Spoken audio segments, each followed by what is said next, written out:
truth is the most convincing story that maps onto reality, and that's why the central narrative is falling apart. Right now in the United States, people should not be walking around with masks. We must see the central narrative for the fiction that it is. We are Americans. While elections are sometimes messy, this was a secure election. The founders began the fight for human liberty and self-governance, and it's up to us to finish the job. I'll tell you what, we are in a truth emergency right now. This is the end game.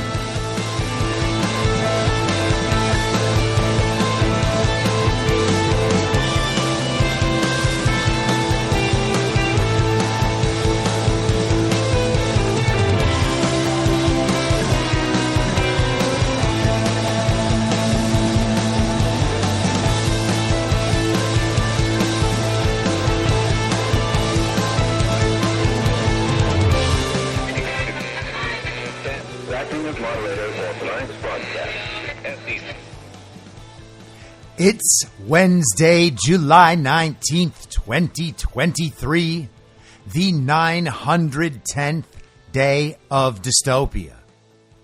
I'm your moderator, Chris Paul. Let's be reasonable.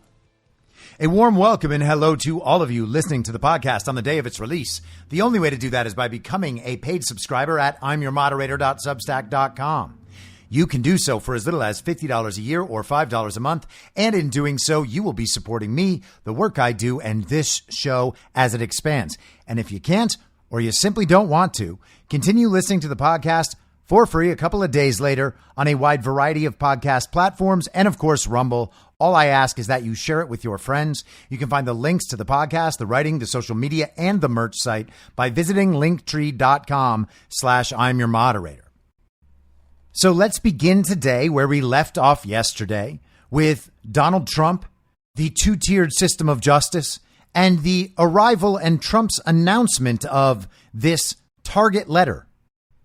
And I just want to get the text of Donald Trump's announcement down on the podcast. We did it yesterday. We're going to do it again right now, just so you don't have to look back for it, just for posterity. Here we go. This is what Donald Trump announced to the world. Wow. On Sunday night, while I was with my family, having just arrived from the Turning Point event in Florida, where I won the straw poll against all other Republican candidates with 85.7%, with all the polls showing me leading in the Republican primary by very substantial numbers, almost everyone predicting that I will be the Republican nominee for president. And as I am leading Democrat Joe Biden in the polls by a lot, horrifying news for our country was given to me by my attorneys. Deranged Jack Smith, the prosecutor with Joe Biden's DOJ, sent a letter, again, it was Sunday night, stating that I am a target of the January 6th grand jury investigation and giving me a very short 4 days to report to the grand jury, which almost always means an arrest and indictment. So now Joe Biden's Attorney General Merrick Garland, who I turned down for the United States Supreme Court, in retrospect, based on his corrupt and unethical actions, a very wise decision, together with Joe Biden's Department of Injustice, have effectively issued a third indictment and arrest of Joe Biden's number one political opponent, who is largely dominating him in the race for the presidency. Nothing like this has ever happened in our country before, or even close. They illegally spied on my campaign, attacked me with a totally fake dossier that was funded by Hillary Clinton's campaign and the DNC, impeached me twice, I won. They failed on the Mueller witch hunt, no collusion. They failed on the Russia hoax, the 51 intelligence agents fraud, the FBI Twitter files, the DOJ Facebook censorship, and every other scam imaginable. But on top of all of that, they have now effectively indicted me 3 times. The DOJ staffed and runs the DA's office in Manhattan, with a probable 4th coming from Atlanta, where the DOJ are in strict and possibly illegal coordination with the district attorney, whose record on murder and other violent crime is abysmal. This witch hunt is all about election interference and a complete and total political weaponization of law enforcement. It is a very sad and dark period for our nation. Under the United States Constitution, I have the right to protest an election. that I am fully convinced was rigged and stolen, just as the Democrats have done against me in 2016 and many others have done over the ages. But the Democrats have gone much farther than has ever happened before. They cheated on the elections. Rather than looking at the cheaters, the weaponized DOJ and FBI target and harass those who complain about the cheaters and the massive fraud that took place. The prosecutor involved in this case, and likewise the Boxes hoax, the Manhattan and Atlanta district attorneys, the New York attorney general, etc., has been overturned unanimously in the Supreme Court. Headed and caused the Lois Lerner IRS scandal and failed miserably in his prosecution of John Edwards, where the case was forced to be dropped, along with numerous other catastrophes. He has a vicious but disastrous career and is a known biased and obsessed Trump hater, as is his family. Whether it's their failure to mention the Presidential Records Act, prosecutorial misconduct, their dominance of the Manhattan DA, including the fact that a Hillary Clinton lawyer, Mark Pomerantz, left a top Democrat firm run by Chuck Schumer's brother to join the DA's office and become a prosecutor against me, and then quit against all rules, regulations, and laws when the office would not prosecute. He wrongfully wrote a book while working at the office and is now under scrutiny. Or a perfect phone call made to many lawyers and a Secretary of State without any protestation of my call because nothing that was said was wrong. It was clearly a complaint about an election. These are all hoaxes and scams made up to stop me from fighting for the American people, but I will never stop. This has been a never-ending fight from the day I came down the escalator in Trump Tower many years ago. So interesting that in this case, the information was delivered to me on a Sunday night, less than 24 hours after I suggested during a major speech that the federal government assume control, all in capital letters, assume control of a filthy, unsanitary, neglected, and crime-ridden Washington, D.C., where murder and violent crime are rampant and people no longer want to go to our nation's capital. And yet, that is where Biden's DOJ actually wants my trial to take place, all because they think, especially after my strong words of a federal takeover at the speech, a D.C. jury will do what they want. Very unfair. So I thought yesterday it was important to mention that in the context of the developing stories on both sides, the Trump side and the Biden side, about the two-tiered system of justice. But I want to spend a little more time on it today. And before we get into the more political elements of the statement, I want to focus a bit on this last part, this last paragraph. Here it is again.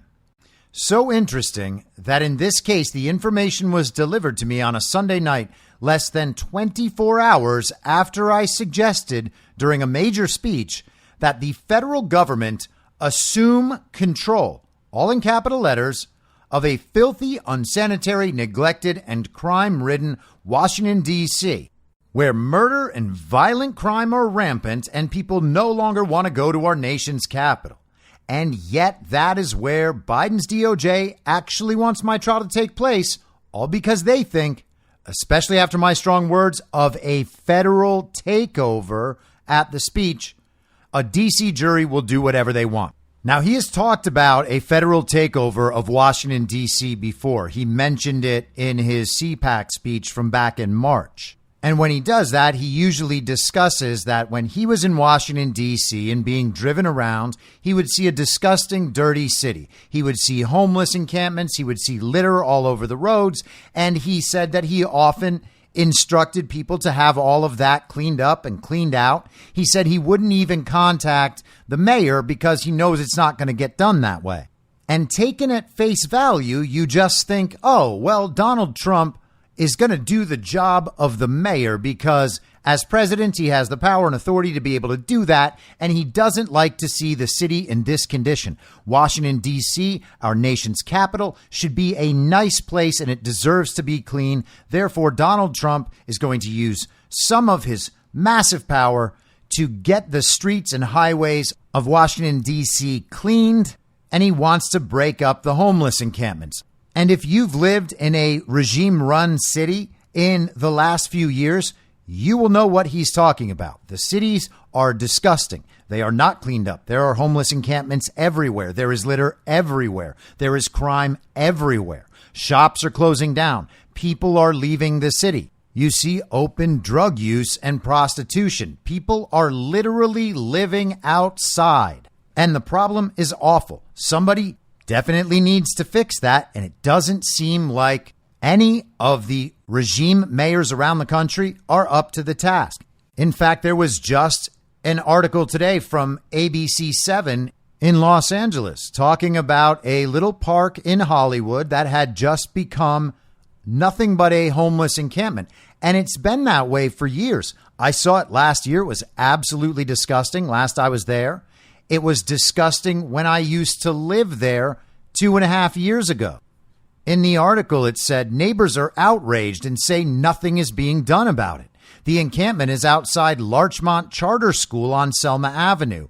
It looks like a junkyard on our block, and it's just not safe, resident Jeannie Vasquez said. It's outside of a charter school, a homeless encampment, a massive homeless encampment. It is just a slum like you would see in a third world nation. And why is that? Well, it's because we're a third world nation now. At least in our cities, we have spectacular wealth situated right next to abject poverty, and the middle class is vanishing. After years of this, you would think that the very, very devout liberals in Hollywood might think maybe we should vote for someone else. Maybe we should even vote for a slightly less communist. Let's call him a conservative Democrat. That'll seem edgy. That'll seem like we're really educating ourselves, but still remaining committed to our liberal social values. And they did that last election cycle.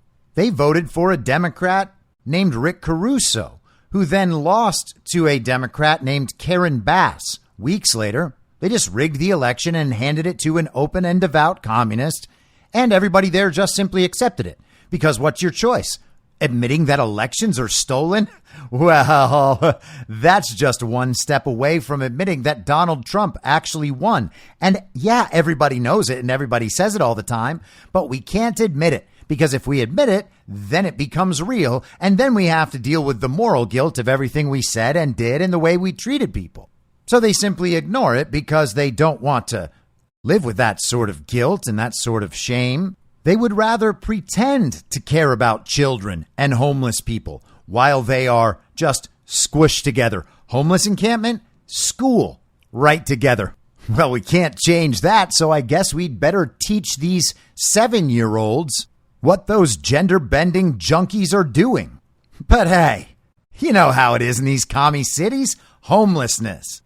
Now, you can take Donald Trump's comments at face value and assume that's what he means. He's just trying as president to deal with the homeless problem and the litter problem and the crime problem in Washington, D.C. because he knows the mayor won't do it. But is that what he means by federal takeover of Washington, D.C.? And if that is what he means, why would that have upset the regime so very much that they would want to indict him once again? Because that is what he's saying. He's saying my comments about the federal takeover of Washington, D.C. seem to be one solid kick at that hornet's nest. That's how they're reacting. At least they're very upset. What could it be? And then you get to thinking, what is different about Washington, D.C.? And there are some things that are different about Washington, D.C. One of them is that it's not really the United States. It's kind of its own foreign city-state, ostensibly under the control of the Congress, but also kind of just under the control of that foreign regime. In fact, Nancy Pelosi was just on MSNBC, and on the Chiron, they labeled Nancy Pelosi Speaker Emerita, which is like the feminized version of emeritus, which is the title given to someone of distinction who has retired. It basically says they are still this person, despite the fact that the formal title is no longer held by them. They're kind of saying Nancy is in control of the whole House of Representatives, despite the fact that that's Kevin McCarthy now, or at least it's supposed to be. And of course, you remember Nancy traveling to Taiwan and Nancy traveling to meet the Pope, Nancy traveling to meet Volodymyr Zelensky, the comedic actor in Ukraine, just conducting American foreign affairs around the world, like any member of Congress. But what's different about Washington, D.C.? Why isn't Donald Trump saying that he's going to have the federal government take over all of these cities to clean them up? They're certainly all having these problems. So let's take a second and talk a bit about Washington, D.C. This is from the Wikipedia article on Washington, D.C., the official information of the regime. Wikipedia is where you can go to get what you're allowed to know about the central narrative. You want other central narrative facts? Go to Wikipedia.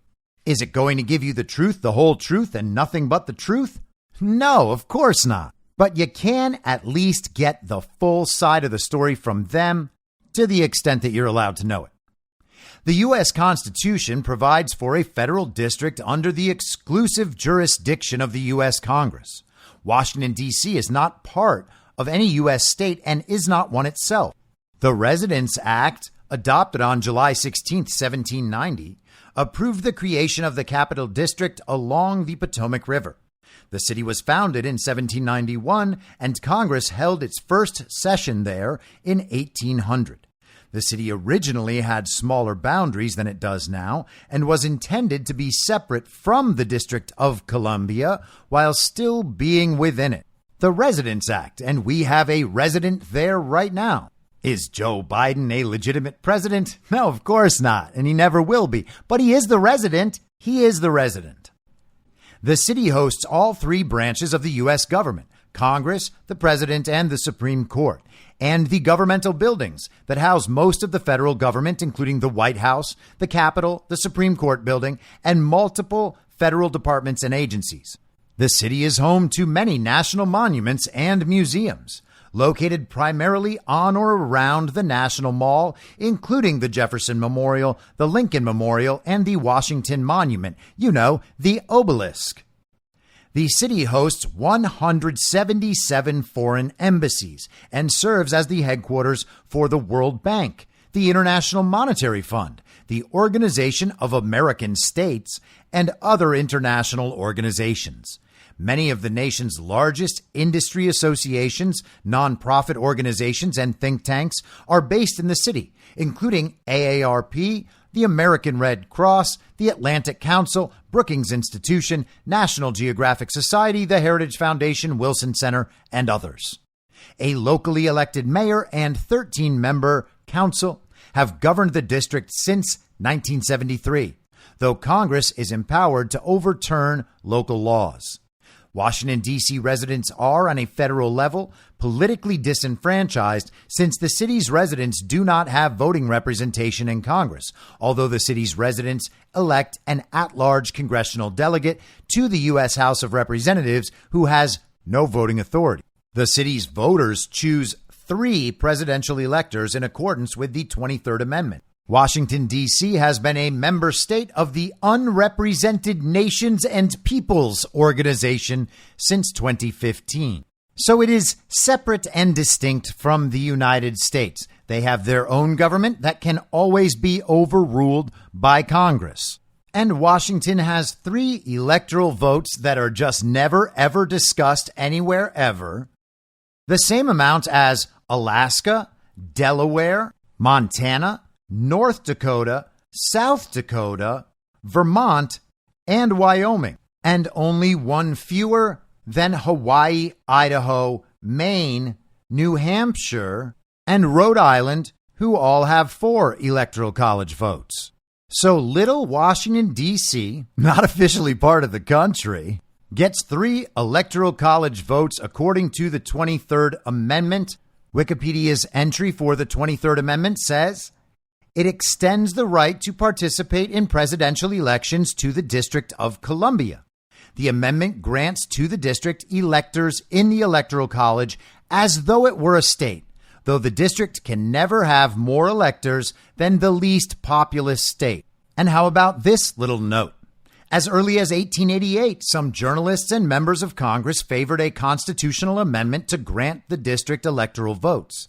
Still, such an amendment did not win widespread support until the rise of the civil rights movement in the 1950s. Isn't that incredible? Just create some racial tension, get some rioting and some protests out there, maybe a few political assassinations, and then we can get electoral college votes for Washington, D.C. The Washington, D.C. entry says after the assassination of civil rights leader Martin Luther King Jr. on April 4th, 1968, riots broke out in the district, primarily in the U Street, 14th Street, 7th Street, and H Street corridors, which were predominantly black residential and commercial areas. The riots raged for 3 days until more than 13,600 federal troops and Washington, D.C. Army National Guardsmen stopped the violence. Many stores and other buildings were burned, and rebuilding from the riots was not completed until the late 1990s.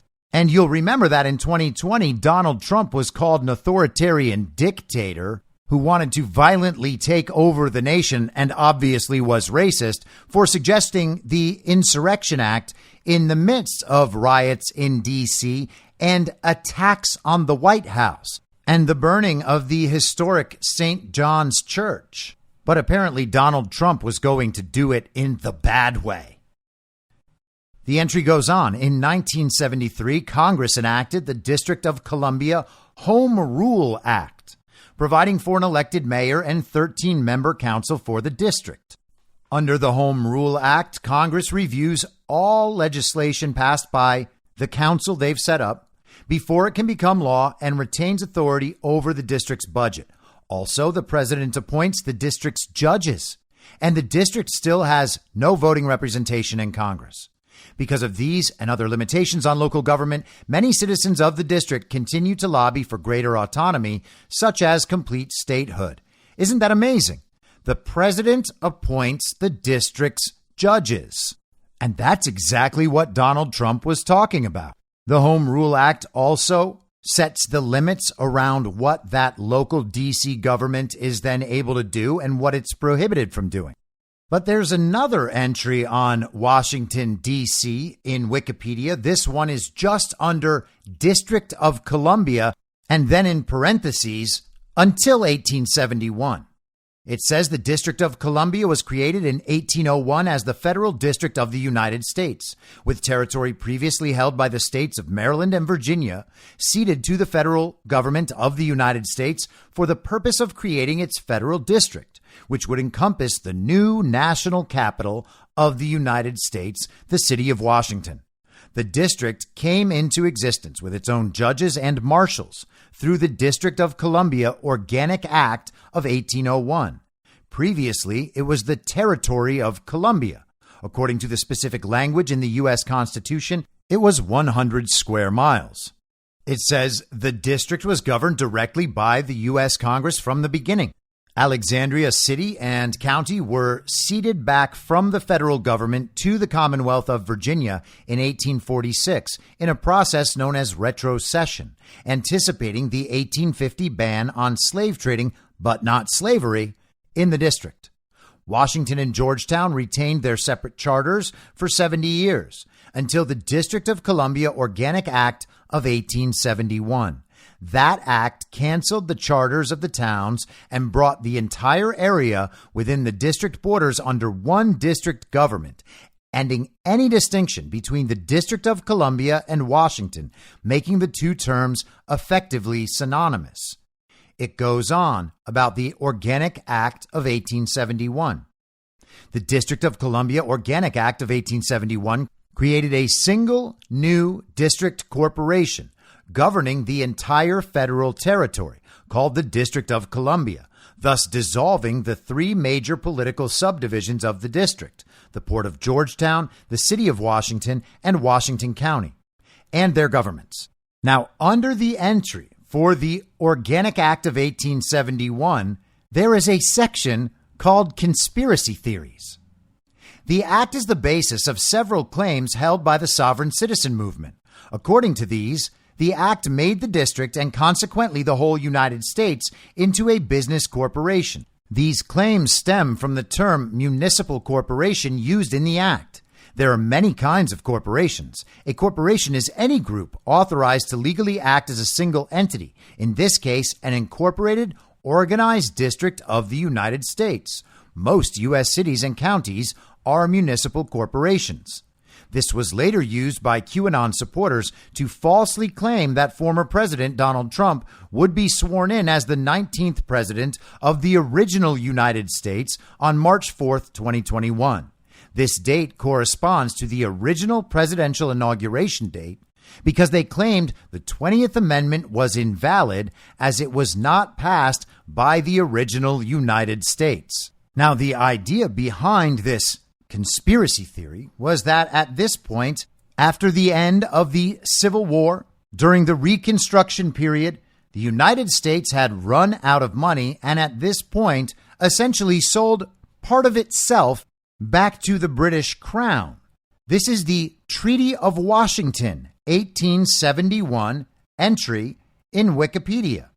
The Treaty of Washington was a treaty signed and ratified by the United Kingdom and the United States in 1871 during the first premiership of William Gladstone and the presidency of Ulysses S. Grant. The full title of the treaty is Treaty between Her Majesty and the United States of America for the amicable settlement of all causes of difference between the two countries, in parentheses, Alabama claims, fisheries, claims of corporations, companies, or private individuals, navigation of rivers and lakes, San Juan water boundary, and rules defining duties of a neutral government during war. So how nice we have that sort of treaty with the UK. We are told the act ended the disputes and led to a treaty that restored friendly relations between Britain and the United States. This was a result of international arbitration, and it established a precedent, and the case aroused interest in codifying public international law. Isn't that incredible? We had the United States, our independent nation that men fought and died for, our U.S. Constitution, this is our country, a sovereign nation for sovereign individuals that intends to preserve the rights to life, liberty, and the pursuit of happiness, and our natural rights, our God-given rights as enumerated in the Bill of Rights in our Constitution. And now we have agreed to a treaty with our former colonial lords to participate in and abide by international law. The scholar on international law, John Bassett Moore, called this treaty, quote, the greatest treaty of actual and immediate arbitration the world has ever seen, end quote. The entry concludes, the Treaty of Washington had a significant effect on the Americans' long-term relationship with Canada and Britain. Since the Rush-Bagot Treaty demilitarized the Canada-U.S. border, the resolution of outstanding issues via the Treaty of Washington and the industrialization of the Great Lakes region, the risk of war between the United States and the United Kingdom became highly unlikely and was never seriously considered by either side again. The United States government mostly ceased official talk of annexing Canada, though Canadians occasionally entertained the idea.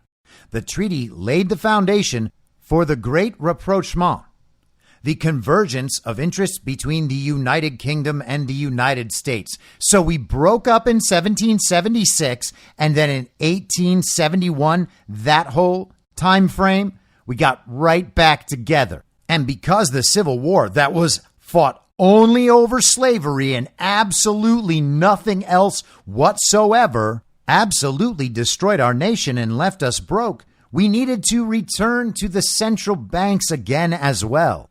And over time, our government, infiltrated by traitors, anti-Americans, globalists, supporters of the global regime and the British Crown, sold our country back to the international order. And now we follow rules and regulations of the UN. And the illegitimate regime currently in place is trying to bring us under the control of the WHO. We're going to allow our country to be run by the same sociopaths who did the whole very deadly pandemic thing. And we're told all of this is very good, of course, because we are meant to be global citizens. We call ourselves global citizens. That means that we care about poor people in Africa. We care about all the world's problems enough to hand all of our power and control and wealth over to these global enterprises because they say they're going to fix everything for us. They just can't do it yet because we haven't given them enough wealth and power and control. And hey, I know that all of this is a conspiracy theory. Wikipedia just said it was a conspiracy theory. But you've got to admit there is a strange fact pattern here. Now, Washington, D.C. isn't the only global city-state out there. The Vatican is one. The City of London is one. But that, too, is a conspiracy theory. Lead Stories, funded by the CCP, Facebook's main fact checker, did a fact check on some of this May 24th, 2022. Fact check: the City of London, the Vatican, and Washington, D.C. are not, in capital letters, all sovereign states. Are the City of London, the Vatican, and Washington, D.C. all sovereign states? No, that's not true. While the Vatican city-state is, the City of London and Washington, D.C. are not. The claim appeared in a Facebook post that says everything we know is a lie. So one of the cities is a city-state, the Vatican, for sure. Even Lead Stories agrees on that. But we got to get their fact checks on the other two. Now, first, they note that according to encyclopedia.com, sovereignty refers to the supreme and ultimate source of authority that exists within any political unit or association.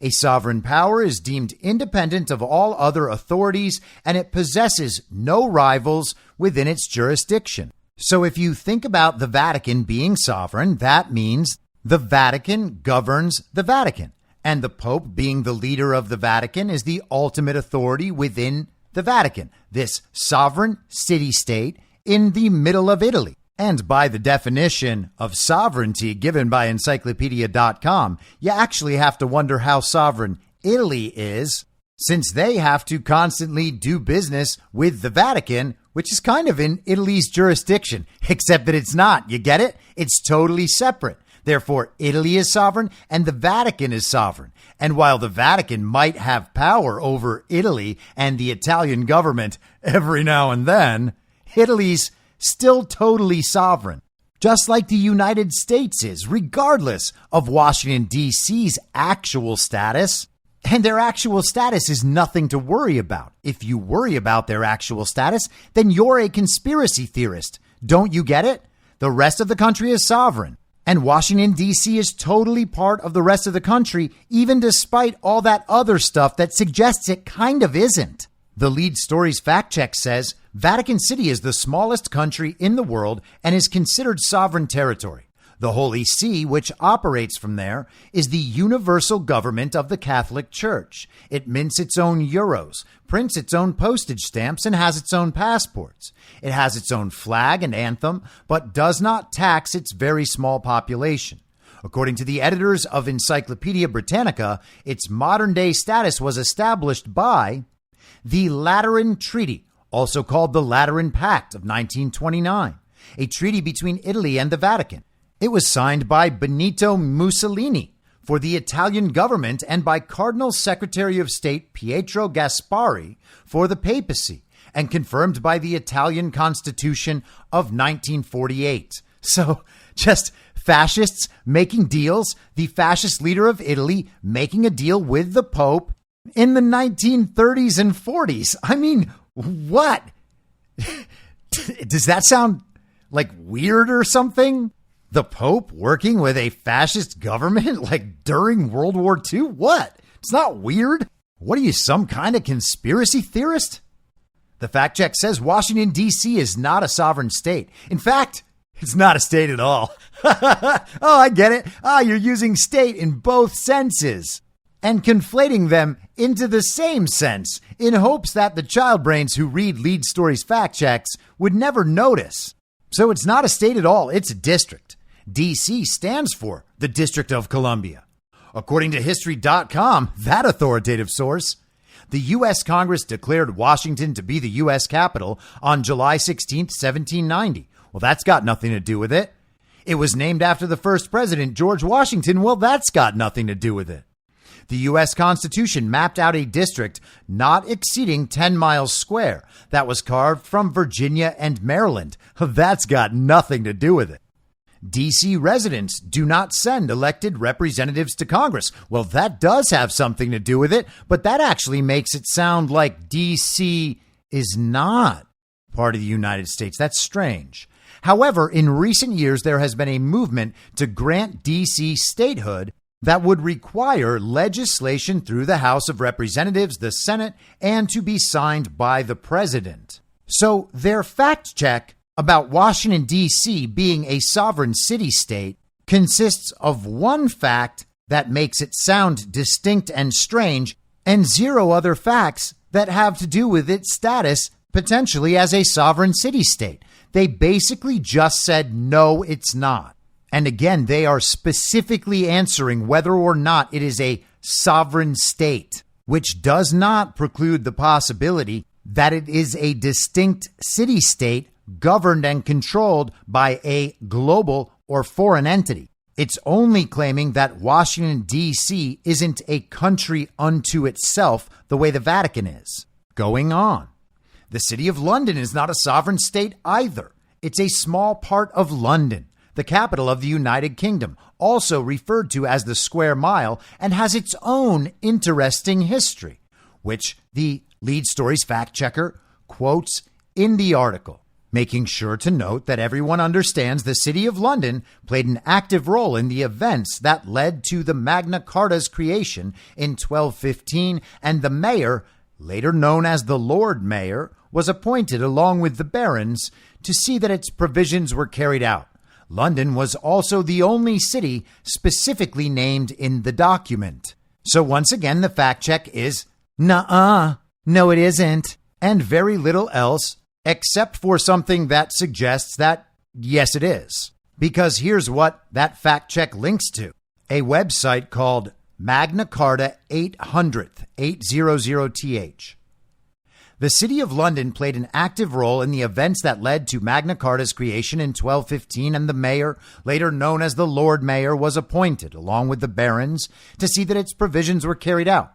London was also the only city specifically named in the document, in the clause that stated that, quote, the City of London shall have all its ancient liberties by land as well as by water.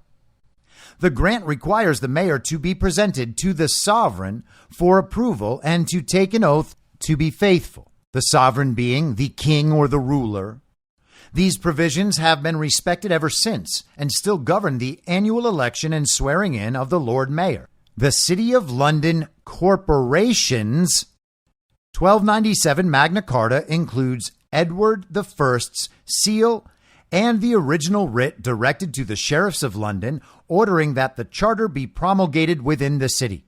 The charter was confirmed in Parliament, which gave the document statutory force. And you can go on and on through this subject. It is spectacularly interesting because it becomes pretty quickly clear that the way we are told things are in the world is not the way they actually are. From the City of London's entry in Wikipedia.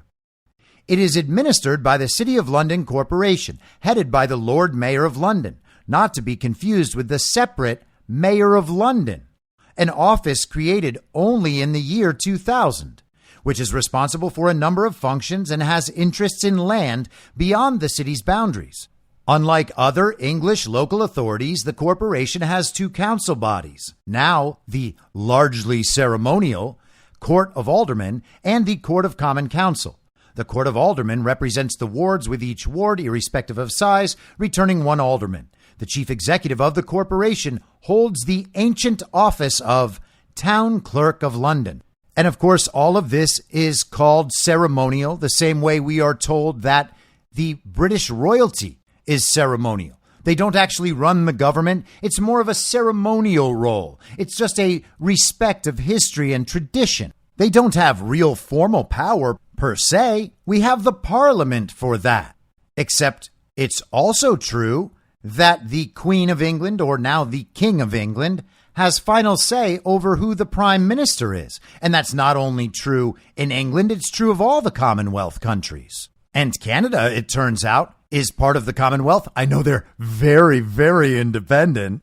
And Canada totally votes for their Prime Minister, just like they do in Britain. But it also just so happens that the Crown gets to decide at the end of the day. And thank goodness we have the Treaty of Washington to be able to sort those things out between Canada and the United States on behalf of Britain. Now, there's an astounding amount of independent work on this topic, but this is one of those subjects that's like a maze to research because you can never get the whole story at one time, probably because the whole story is very inconvenient for the regime. And if you think about these three primary city-states, the Vatican, kind of the religious center of the empire, the city of London being the banking center, and then Washington, D.C. basically being the military center, the world's police. We have heard that countless times before. Why is the United States military the police force of the world? Who is being continually served by that? Steve Bannon often refers to Washington, D.C. as the imperial capital, which means the capital of the global empire. There is a reason it's referred to that way. And there are other purported, quote unquote, city-states around the world. And by some tellings, these include the United Nations Center in the city of New York, CERN, Geneva, which is the European capital of all of these global organizations, from the World Economic Forum to the UN to the WHO, and then other cities like Moscow, Monaco, and Singapore. Now, Donald Trump, in his inaugural address, said that he was returning this nation to the people. He wanted to take back the nation from the global regime and hand it back to the people. What did he mean by that? Well, I would suggest that what he means between that and draining the swamp and the rest of his agenda is removing that global occupation from Washington, D.C. forever. And to the extent that Donald Trump is tasked with returning America to its status as the original constitutional republic it was founded to be, then cleaning out the D.C. swamp is something much bigger than just exposing all the corrupt politicians and lobbyists and bureaucrats and getting rid of them. What he's aiming for is the restoration of the constitutional republic so the people can once again have a say. All we have to understand is that our system of government is yet one more thing about which we were lied to, and we begin to realize that in a very, very real sense, we are subjects of the global regime being governed as subjects of the global regime. So what does it mean when Donald Trump says that he wants a federal takeover of Washington, D.C. multiple times, and that him simply saying that would cause the regime to absolutely lose its collective mind and try again and again and again to indict him and imprison him? Now consider what he did in this statement. He's announcing a potential indictment of himself, a potential indictment of Donald Trump announced by Donald Trump.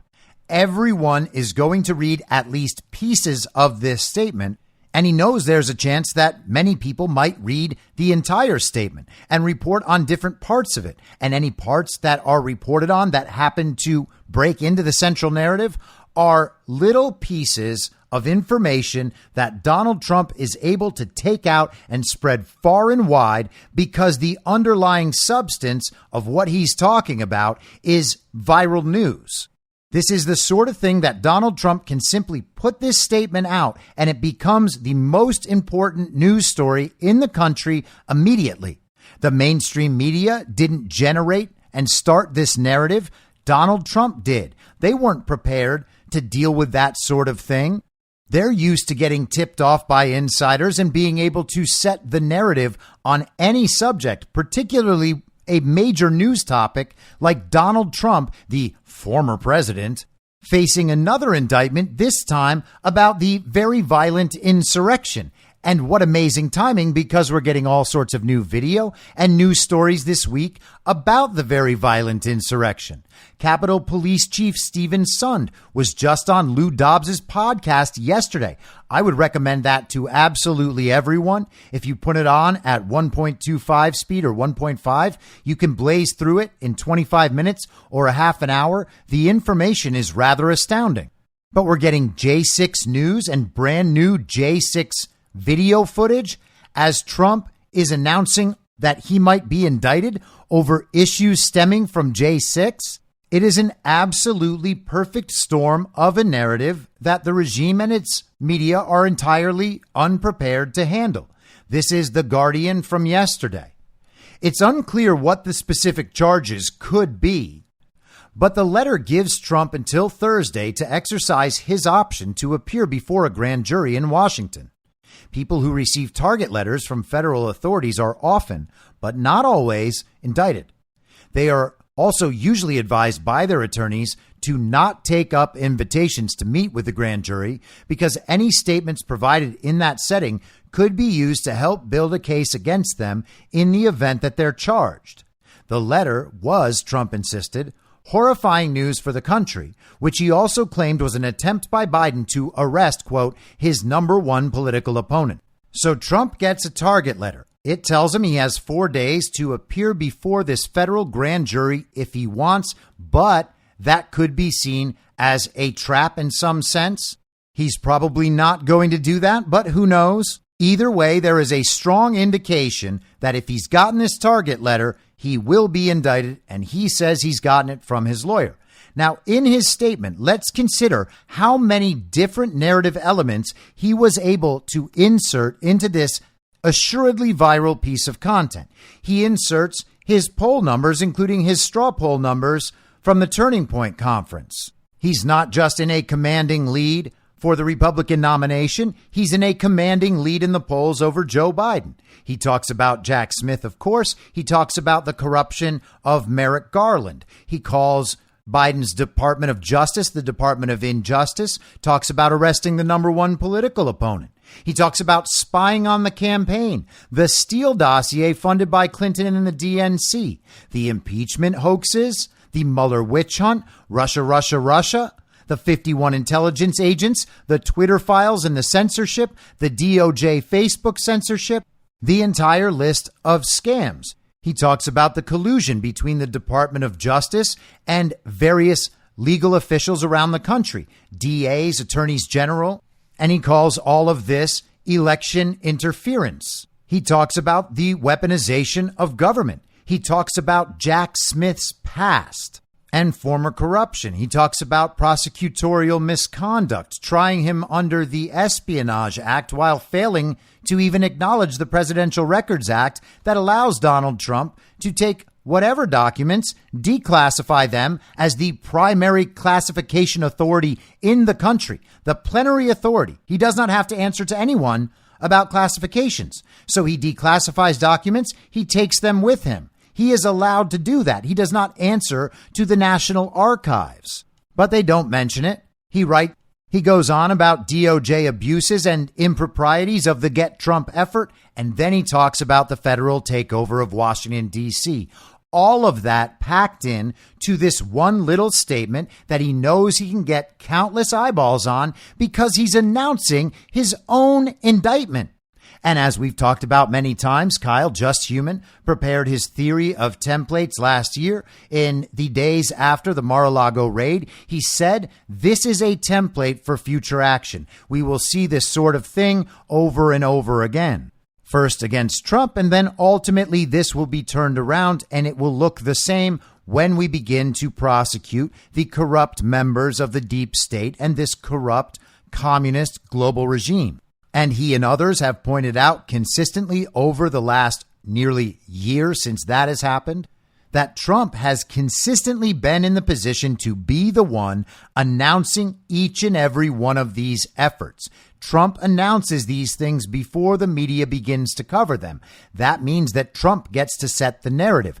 And the narratives Trump's setting generally include a bunch of information that the truth community, MAGA, America First, that people have already researched and already understand. So that when Trump launches this narrative deployment, as my good friend Burning Bright calls it, all of the fortification for that deployment is already set up and prepared to go into action immediately. And that's what it continues to do each and every time. This is fifth generational information warfare. It is a battle of stories and narratives. And there is one side prepared to consistently win because that side actually possesses the truth about these issues and the research to support their positions. That side, by the way, if you can't tell, is us. When Trump does this, he forces the media to react. They have to play the game on the terms set by Trump. Whereas in the past, the media would come out with some story, some hit piece. It would catch the target of that story totally by surprise, and the media would be way out ahead of that story before the target of that story even knows what's going on. That situation has been completely reversed. And because you can see that fact alone, you should know where we stand in terms of the info war. People believe that it's not possible we are winning this whole thing because they haven't yet been told that everything is all better, everything is fixed. I mean, Trump's not in the White House. Joe Biden really is president. And that means everything's falling apart. But if everything's falling apart, how are we able to control narratives? How is Donald Trump himself, with our support, more accurately, able to control narratives? That should never happen. Let's listen to Morning Mika's reaction to the Target letter. This is from this morning, though the Target letter news came yesterday. Two sources confirmed to NBC News that former President Donald Trump received a letter from Special Counsel Jack Smith this week informing him that he is the target of a federal investigation into efforts to overturn the legitimate results of the 2020 election. Those efforts include, but are not limited to, the January 6th attack on the United States Capitol. Although a target letter does not definitively mean a person will be charged, in most cases, it is a precursor to an indictment. So they don't really know what's happening, but they're going to tell everyone that this is super significant.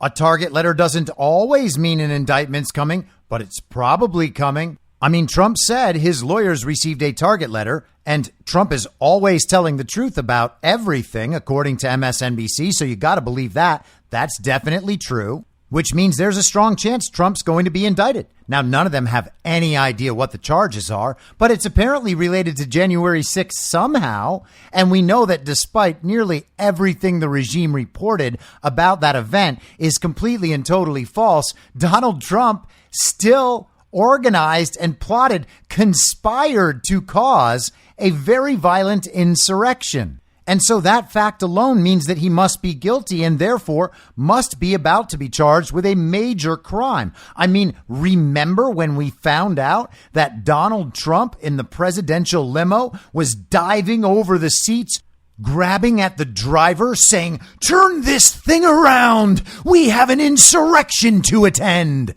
Cassidy Hutchinson, hand me my sword and my megaphone. I must meet my people on the field of battle." Except he didn't do any of that. He went and sent a video on Twitter asking people to go home peacefully, to respect the rule of law, because we care about law and order. He doesn't want anybody to get hurt. He wants people to be respectful to law enforcement.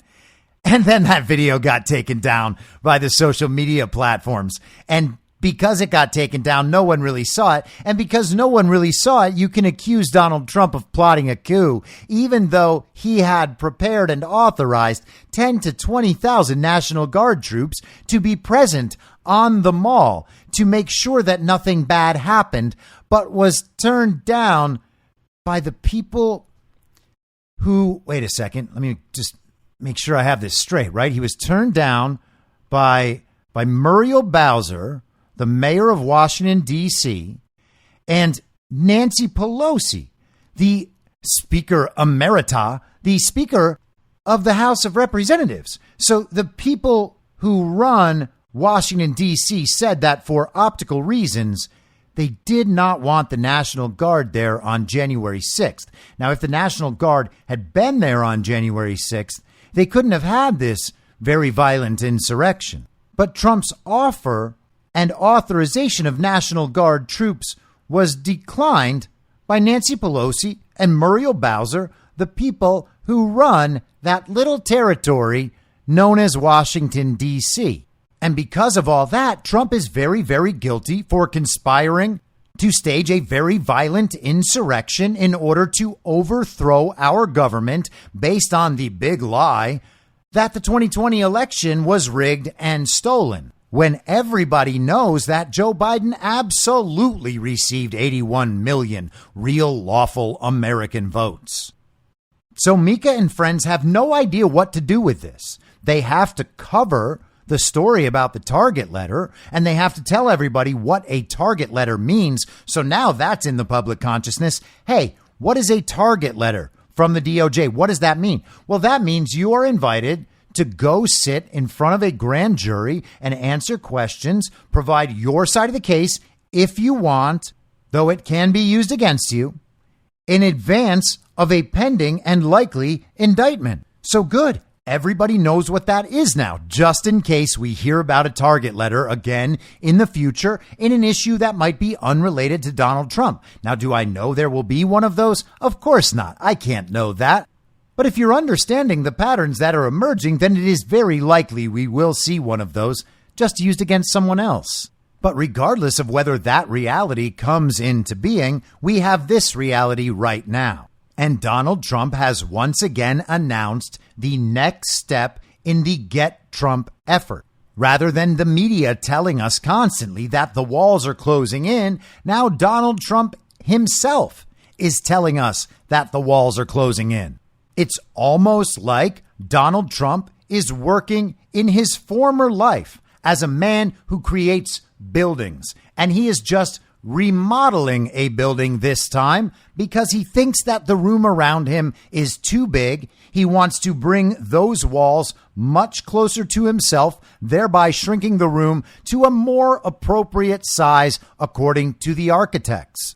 The walls will just continue closing in until they move back out, like they always seem to. It's almost like a lung made of walls around Donald Trump, and that lung is breathing. The walls close in, the walls push back out. The walls close in, the walls push back out. And it just keeps happening and keeps happening. Donald Trump always setting the terms on which it happens.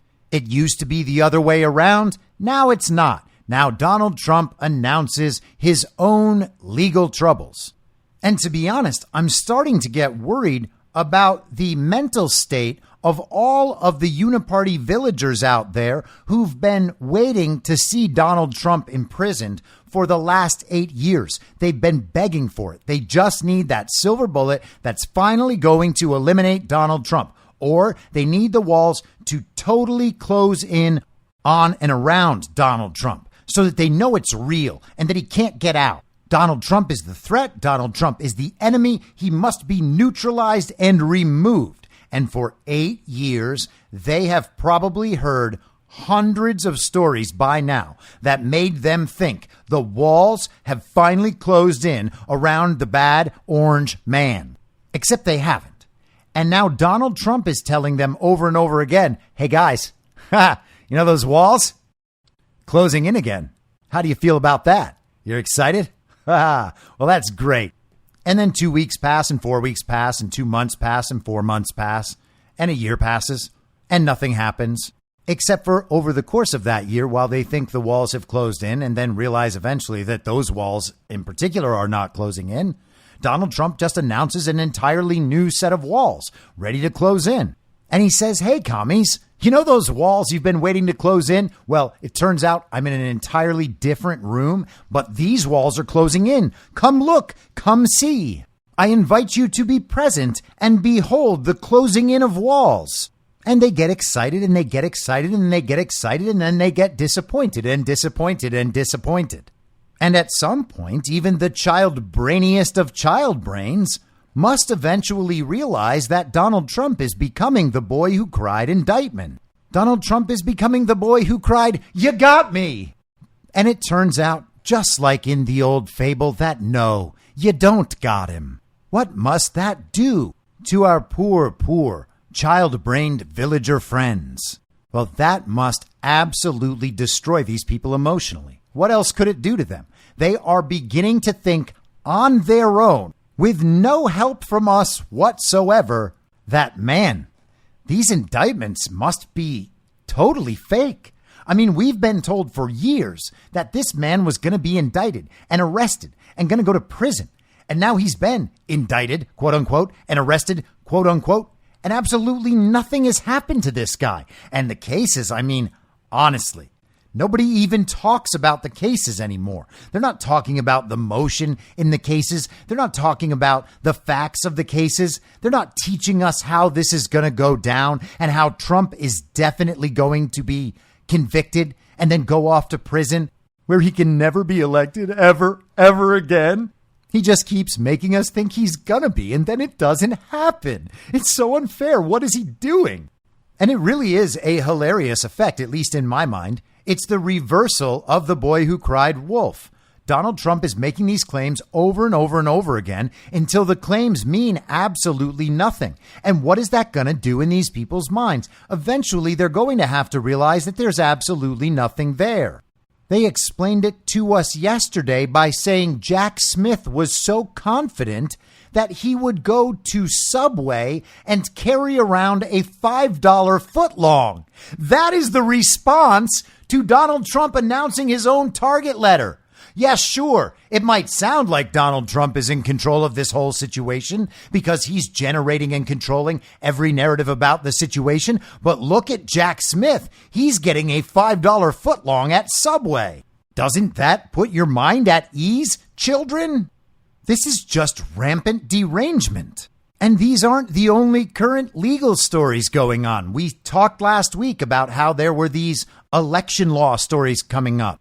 These potential prosecutions around the country for election violations on the side trying to prove that the elections are in fact stolen.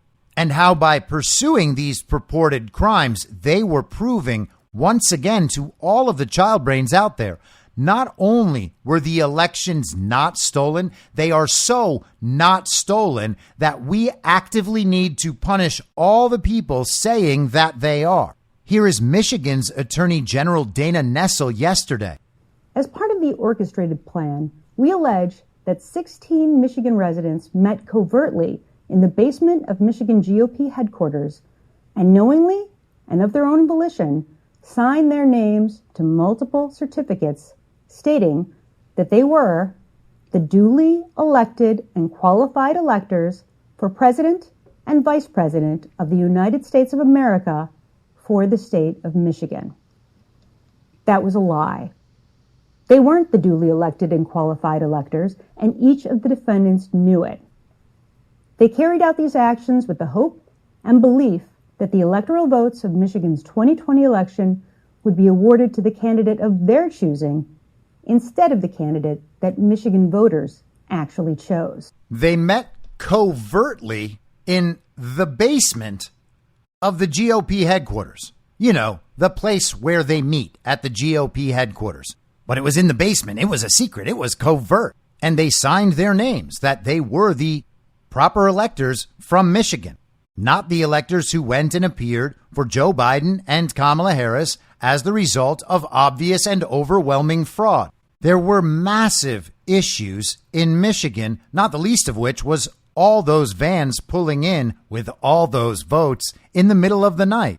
NBC News, in an article with the headline, Michigan Attorney General charges false electors over efforts to overturn the 2020 election, reports Michigan Attorney General Dana Nessel announced Tuesday that she has filed charges against 16 people who signed paperwork falsely claiming that President Donald Trump had won the 2020 election as part of a scheme to overturn the results. Presidents are technically voted in by slates of electors from each state who cast their votes for the candidates selected by their state's popular votes. In December 2020, as Trump tried to overturn the results of the election, his allies readied alternative slates of electors in several states. They appear to be the first charges filed against fake electors. But they're not fake electors. They are alternate electors, and they were put there in the event that the legal remedies would work. Michigan's elections, like the elections of many other states, were totally uncertifiable. Skipping down, it says Nessel said the false electors are being charged with 8 felony counts each, including forgery. The false electors' actions undermine the public's faith in the integrity of our elections and not only violated the spirit of the laws enshrining and defending our democracy, but we believe also plainly violated the laws by which we administer our elections in Michigan and peaceably transfer power in America, she said. And that statement does not exactly ring with confidence. These 16 people include former state GOP co-chair Michonne Maddock and state Republican National Committee woman Kathy Burden. Michelle Lundgren, who was also charged, has told NBC affiliate WDIV of Detroit that she thought she was signing an attendance sheet for a meeting. I didn't even know what an elector was, let alone a fake elector, she told the station. And so that is very strange, and we might find out all sorts of strange things about this case. But the way it looks right now is that a corrupt Soros attorney general is going after 16 citizens in Michigan who were trying to do whatever they thought was their duty in preserving the United States of America rather than just letting it fall to a fake usurper, illegitimate president.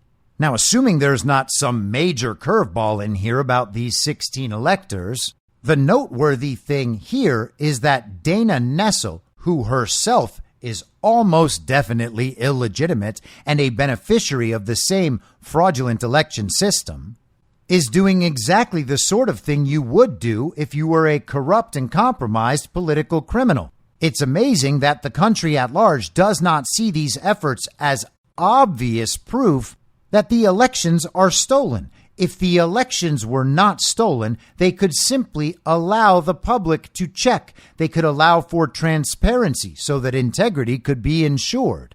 And instead, what we see them doing is attempting to arrest all the people who disagree with their assertion that Joe Biden did, in fact, get 81 million real lawful American votes, and that the elections within the states were similarly perfect.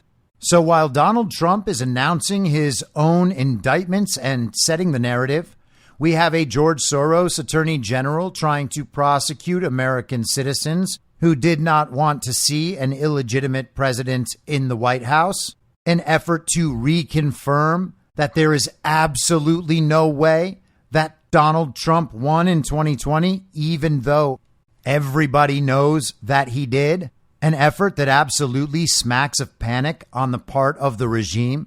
We've talked about the failure of all the regime's Republican alternatives within this primary process, to whatever extent that process is real, failing in their quest to take Donald Trump out of the picture.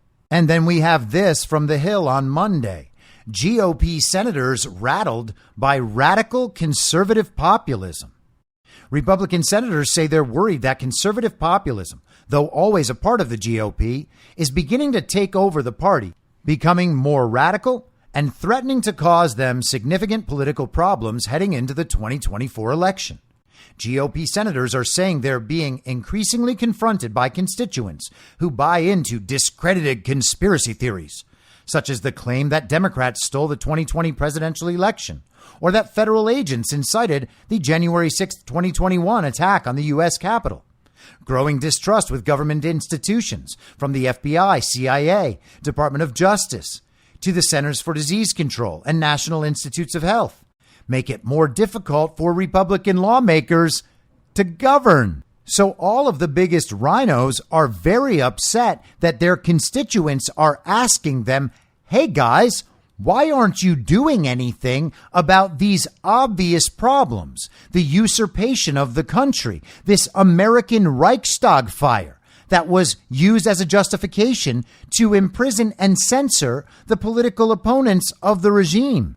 Why aren't you doing anything about a weaponized DOJ and federal law enforcement and our intelligence community spying on the citizens, spying on a sitting president? Why aren't you doing anything about our public health institutions that quite clearly failed completely during a pandemic of their own making that they lied about? And those good old RINOs, they don't want to hear questions like this. They can't deal with questions like this. They are angry that their constituents are asking them these questions because it's making it difficult for them to govern in that wonderful District of Columbia. American citizens are making it hard for these senators to do the business they're tasked with doing in the District of Columbia by whoever rules that district right now. And that's strange, because we're told that all of these people get into government so that they can represent the citizens of the state that sent them to Washington. But it's like they see their role as just being there to do what they're supposed to for the regime. The citizens of the state are just there to justify their power. It would be weird if they just made all these decisions on their own without the will and consent of the governed, the citizens of their states. And we'll get right back to that in just a second. But here's what Lisa Murkowski has to say. And remember, Lisa Murkowski was reelected last year after Alaska installed a ranked choice voting system that allowed Murkowski to get rid of Kelly Tshibaka, who would have won otherwise. And even that statement assumes that our elections are free and fair, safe and secure, and that the reported results accurately reflect the will and intent of the American voter. And of course, they're not. But Murkowski said this: we should be concerned about this as Republicans. I'm having more rational Republicans coming up to me and saying, I just don't know how long I can stay in this party. Now our party is becoming known as a group of kind of extremist, populist, over-the-top people where no one is taking us seriously anymore. You have people who felt some allegiance to the party that are now really questioning, why am I in the party? She added. I think it's going to get even more interesting as we move closer to the elections and we start going through some of these primary debates. Is it going to be a situation of who can be more outlandish than the other? And that is Lisa Murkowski speaking for the Party of False Decorum. Other members of the Party of False Decorum come up and ask her, what's with all these extremists and populists? I liked being a person that has a little R next to my name. That's the way I like to identify. But now there are other people claiming that they identify as people with little R's next to their name, and their views are making it hard for me not to be embarrassed when I talk about my little R. And of course it doesn't matter that those people are the vast, vast majority of the Republican Party. It just doesn't matter. It's not their party. It's our party. There are an astonishing number of people in my state who believe the election was stolen, said one Republican senator who requested anonymity to talk about the growing popularity of conservative conspiracy theories at home.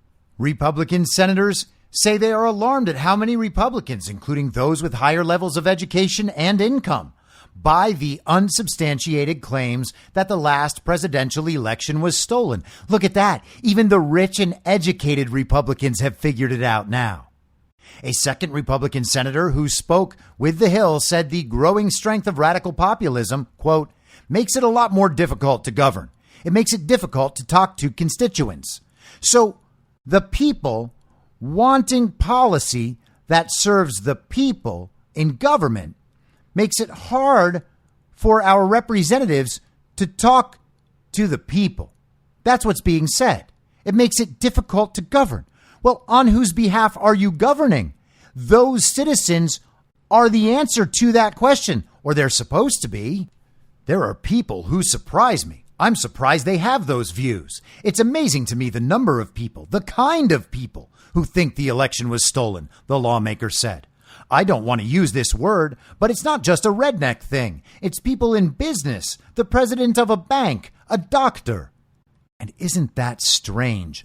All of these people, who I guess are just completely connected to the central narrative, think that all of this stuff really is some deranged QAnon conspiracy theory that no one of any intelligence believes. They were able to attempt to marginalize these viewpoints and make it so that no one took the viewpoint seriously, except people did take those viewpoints seriously. And when more quote unquote serious people begin to be exposed to those viewpoints, they realize pretty quickly, oh yeah, those guys are definitely right. And these people saying things like big lie and violent insurrection and very deadly pandemic, yeah, those are the stupid people. Those actually are the stupid people. Yeah, we've seen those people lying to us forever about virtually everything, and they don't even have a problem admitting that they don't care about the views of their constituents. So yeah, of course they're lying.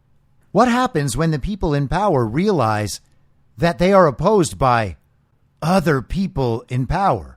And it's not just random citizens riding around in a Segway cart at Walmart. It's presidents of banks and entrepreneurs and captains of industry. It's historians and intellectuals and mathematicians. It's the military. It's doctors. It's nurses. It's everybody all across society. They are all figuring it out. You can't marginalize it anymore. Isn't that so sad? Senate Republican Whip John Thune pushed back on calls to defund the Justice Department, telling reporters, "Are we going to get rid of the Justice Department? No, I think defunding is a really bad idea." Oh, who cares, John? Thune later explained to The Hill, "There are seasons, swings back and forth in politics, and we're in one now where the dominant political thinking is more populist with respect to national security, foreign policy, and some domestic issues. But," he said, quote, "that stuff comes and goes, and it's built around personalities," alluding to the broadly held view that Trump's election to the presidency in 2016 and his lasting influence over the party has put his brand of populism at the forefront. And don't you get it? It's just a season. If we get rid of Trump, then we can get rid of the populism. And once we get rid of the populism, we can go back to business as usual in Washington, D.C., where we govern at the behest of whatever foreign entity controls that place and those politicians, rather than the people in the states. And no article about RINOs would be complete without hearing from the number one Romney himself, Mitt Romney. And I'm referencing an old joke that I used to make back in the days of High Noon. We had commies and then, of course, maskies and vaxies. But we also had Obamies, which are the uniparty left communists, and Romneys with an IE. That's the uniparty right communists. And so, of course, Mitt Romney is the number one Romney. It has nothing to do in this case with Ronna Romney McDaniel. Asked about efforts to erase Trump's impeachment record, Senator Mitt Romney quoted the popular show Succession. He says, "Logan Roy made a good point. These are not serious people." And Mitt Romney says that as a RINO traitor to America and a senator who is quoting an HBO show to explain why he doesn't have to listen to the citizens of Utah. You know, like a serious person. Now, you might be thinking after listening to all of this, come on, isn't some of that a bit outlandish, a little crazy? It can't all be like this. The world cannot be the way you describe it, can it? And the answer is, of course it can. Once you ignore the default explanations that everyone always reverts to explain everything, you realize that there is a whole world of ideas out there that you can engage with. And you might find that upon careful examination, some of those ideas actually map on to the objective empirical reality far better than the default explanations and the things we are told from authority must be true. I mean, consider that we just read a mainstream media article where the element of critical importance in that article is that the view of the vast majority of Republicans and voters in the Republican Party should be ignored because their views are inconvenient to the people they supposedly elect. Yet another indirect admission that the election results do not accurately reflect the will and intent of the American voter. And if you are familiar with the default explanations, you would recognize that John Thune just gave one of those. This is just a swing on the political pendulum, and soon it will go back the other way. You see, what we're going to do is remove Trump and then imprison all his supporters, and at that point, the country will reject populism because they have absolutely no choice. And so we don't need to deal with populism. We will just tell you once again, this is just a fringe movement, despite the fact that it does represent the vast, vast majority of the Republican Party and, independents and some other people. But if all you pay attention to is the central narrative, you might never know that. Except here's the thing. Americans actually do agree with us, and more Americans agree with us every day. And we are now at the point where most Americans agree with us about most things. This is Mark Mitchell from Rasmussen on War Room this morning. Check this out. The theme that we've been hammering on is the failing trust in our institutions, and leadership in D.C. is one of the places that Americans are losing trust. One of the questions we've asked many times over the years is, does the federal government today have the consent of the governed? And only 1 in 4 American voters say yes. It's 25%, and 59% say no. Not one single demographic of Americans say that the federal government has the consent of the governed, except for one demographic, and that's Joe Biden's strong supporters. And with them, it's only 47% to 34%, but just across the board, Democrats, 36 to 47, Republicans, 18 to 74, and independents, 20 to 58%. Now that is astounding. I believe he said only 29% of the respondents to that poll think that the American government has the consent of the governed. I mean, that basically means we don't have a government. And of course, we, in many senses, don't have a government. Our government is entirely illegitimate, even beyond the fact that it might, in fact, be a foreign entity. These people are not there legally or according to the rules and laws that govern elections. It's insane that we still give our consent to be governed and live under the rules that all of these illegitimate officials have set up. I didn't agree to be the subject of an international regime. And I imagine that our friends in the sovereign citizen movement would say that my parents sold me to the international regime. But nonetheless, I do not consent. And Americans understand that the government is not governing with the consent of the people. That is an insane situation. Now, Bannon points out that the government does not only count our elected officials in D.C., but it also includes that Leviathan, the administrative state, the deep state, this massive unelected bureaucracy that is what actually controls everything, while the elected, quote unquote, representatives are mere figureheads who exist to do the job at the behest of others and then tell us why what they're already doing and what they want to do is actually on our behalf. So it's not just that Americans don't consent to be governed by the quote unquote elected representatives. They don't consent to be governed by any of it. There was a big feature in the New York Times about Donald Trump wanting to centralize the government and coalesce power under the presidency when he comes back. And that's supposed to be a big problem. And they frame it as a big problem. But what he really wants to do is eliminate the deep state bureaucracy, all of that administrative state. And if you are the regime, that is where you place your trust, is in that administrative state, because that dilutes the president's power and ties the president's hands, makes it so the country must be governed by the rules of these unelected bureaucrats. That was certainly not how the founders intended. Donald Trump is trying to bring it back to that point. It's not about getting more power for himself as president. It's about returning power to where it belongs, people who can be held accountable, not the unelected administrative state. And Mark Mitchell goes on.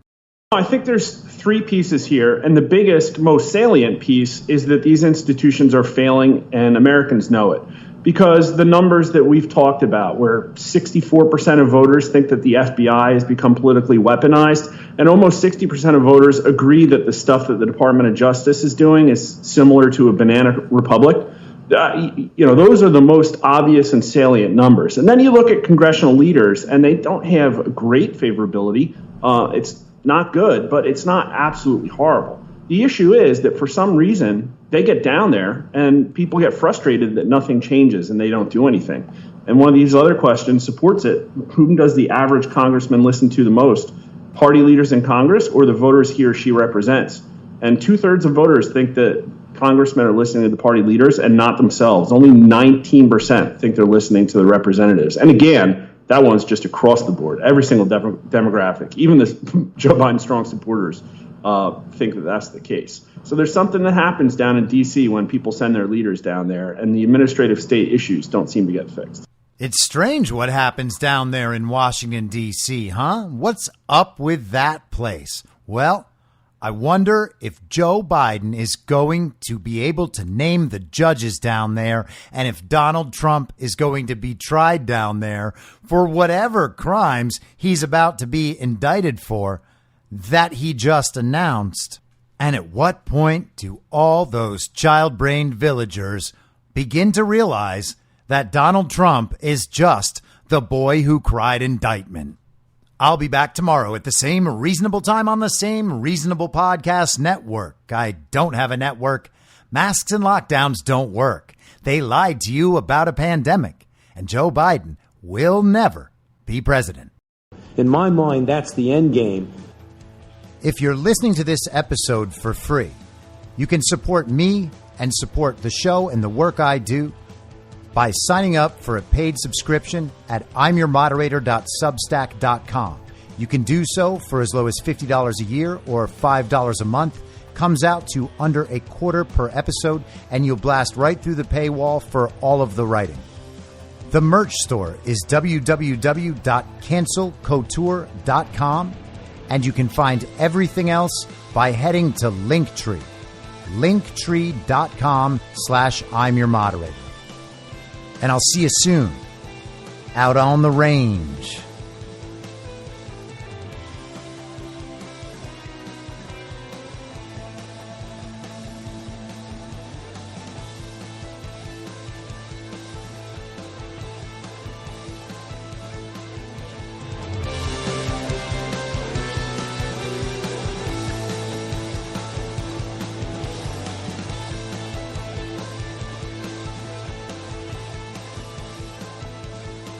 It's happening!